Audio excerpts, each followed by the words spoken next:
Në kuadër të edicionit të 28 të panairit të librit në Tiranë, sot në sallën ovale të Pallatit të Kongreseve në Tiranë, u mbajt promovimi i librave të autorit të njohur italian për fëmijë, Gianni Rodari.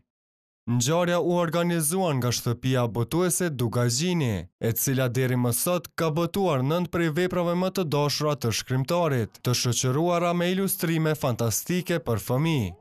Prej rekomandimeve që na kanë ardhur prej prindve, prej autorëve të teksteve shkollore, ne kemi vendosur që të sjellim diçka ndryshe në gjuhën shqipe.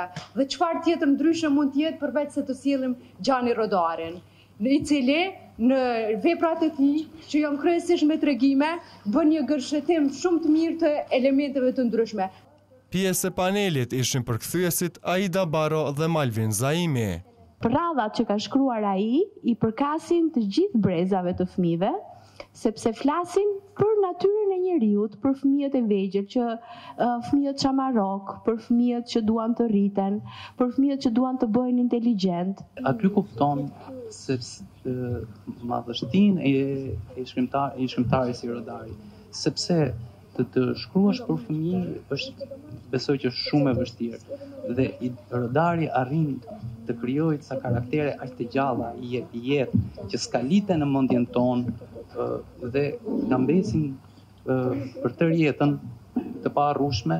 Aktiviteti ishte një mundësi e veçantë për të gjithë dashamirësit e librit dhe vogloshët që duan ta zbulojnë botën magjike të autorit Gianni Rodari. Për Happy Day, këta libra kanë qenë me 50% zbritje, ku fëmijët kanë pasur mundësi ta shfrytëzojnë e t'i blejnë.